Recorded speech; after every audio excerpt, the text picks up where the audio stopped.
بسم اللہ الرحمن الرحیم۔ آج ہمارا حج تربیتی پروگرام کا سبق نمبر 18 ہے طواف کی شرائط۔ طواف کی 6 شرطیں ہیں، یاد رکھیں۔ 3 شرطیں تو صرف حج کے طواف کے لیے ہیں اور 3 شرطیں ہر عام طواف کے لیے، جو بھی طواف کریں گے۔ ہر قسم کے طواف کے لیے 3 شرطیں کیا ہیں؟ پہلی شرط یہ کہ جو طواف کرنے والا ہے وہ مسلمان ہو۔ نمبر 2، طواف کی نیت کرے۔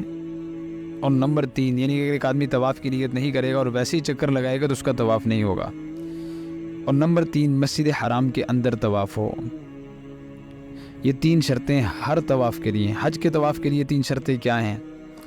کہ حج کا جو طواف ہے وہ خاص وقت میں طواف کرنا ضروری ہے، یعنی طواف قدوم مکہ مکرمہ پہنچنے کے بعد وقوف عرفہ سے پہلے کرنا۔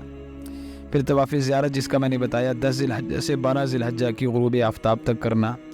پھر طواف وداع کے مکہ مکرمہ سے واپسی سے پہلے طواف کرنا، یہ طواف وداع کا وقت ہے۔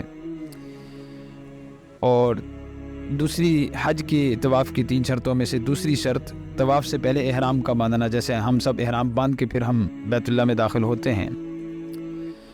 اور تیسری شرط، یعنی حج کے طواف کی تیسری شرط یہ ہے کہ وقوف عرفہ کرنا۔ اگر کسی نے وقوف عرفہ نہیں کیا تو اس کا حج نہیں ہوگا اور اس کے حج کا طواف بھی معتبر نہیں ہوگا، یعنی کہ وقوف عرفہ کرے گا تو وہ طواف زیارت کرے گا۔ جس کا وقوف عرفہ نہیں ہوا اس کا طواف زیارت، اس کا جو حج کا طواف زیارت ہے وہ اس کا طواف زیارت شمار ہی نہیں ہوگا، وہ اس کا طواف زیارت ادا ہی نہیں ہوگا۔